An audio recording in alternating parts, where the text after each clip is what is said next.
amazing Gatorade Duel finish. Aerial coverage is brought to you by DirecTV. NASCAR Hot Pass only on DirecTV puts you behind the wheel. Electricity, emotion. If you walked away, you won't believe how it ended. Steve Burns is in victory lane.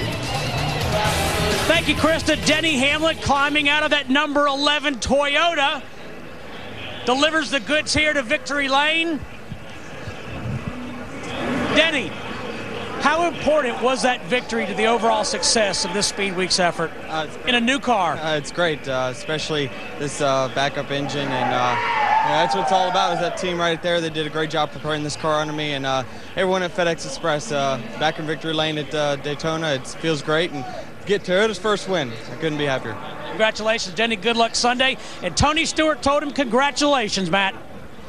And here is probably the feel-good story, or one of them so far here on the day that locks you in. Congratulations, DJ. Your final Daytona 500. We'll see you Sunday. Yeah, thanks a lot. I appreciate that. And, this day, as much as people say about Dale Jarrett, this is about UPS and Michael Waltrip Racing. That's who I wanted to get in the Daytona 500, and they let me piggyback along. So I've been fortunate to have such a great sponsor in UPS over the years. I really wanted them to be a part of this one, and certainly I wanted to be a part of the 50th running of the Daytona 500, and now we got the hard part over with. We'll go to work on this baby and see if we can make it, tune it up in a little bit, and see what we can do on Sunday then.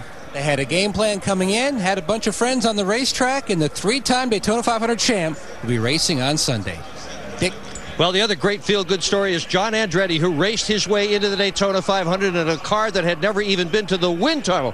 How much of a long shot was it for you to get into this thing? Well, I just want to congratulate Dale Jarrett. It's great to see him in the Daytona 500. He wants to congratulate you, too. And, I'm just really proud of this team, what they've done. Bob Jenkins, it's his first Daytona 500. My dad's here. So I'm really excited. I'll be at your soccer game Monday, though, Jarrett. Congratulations to you. And it certainly was a fight to the finish. An amazing Gatorade Duel on Speed. Let's head back up to the booth and get some final thoughts from Mike, Larry, and DW.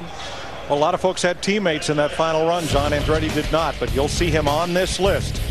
The front row set on Sunday from time trials. From row 2 on down, that's the finishing order from the Gatorade Duels, not including Michael Waltrip and Jimmy Johnson. Dale Jarrett races his way in. You see him back there in the 10th row with rookie Sam Hornish Jr. Kenny Wallace, John Andretti raced their way in.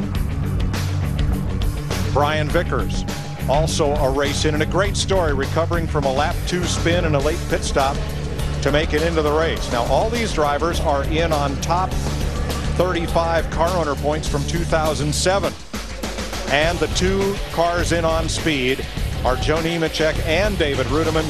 Kurt Busch takes the champions provisional. Those who are disappointed, boy, there's a long list. The Wood brothers have been in all but 2 Daytona 500s. Ken Schrader has started 23 consecutive Daytona 500s, every one since 1985, but he won't make this one.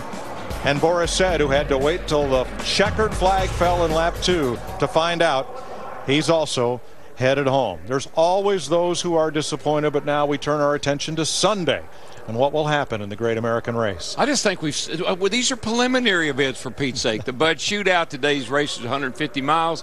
We've seen so much. We've seen strategy. We've seen tire strategy. We've seen teammates work together to get their cars in the field. We've seen the little guy succeed. Wow! I can't wait for Sunday. But we know who the 43 guys and teams that will race in the 50th annual Daytona 500. You always like to start up front, but based on what we saw Saturday night in the shootout and today, it doesn't matter where you start, because you know what? You can pass with these race cars. Just let me in the field. And one other thing, the slingshot's back.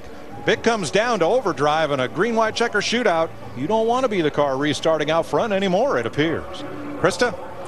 And guys, we also have personality, power plants, perfection. You've got Dale Jr. going for the hat trick here at Daytona, all the Motorgate drama.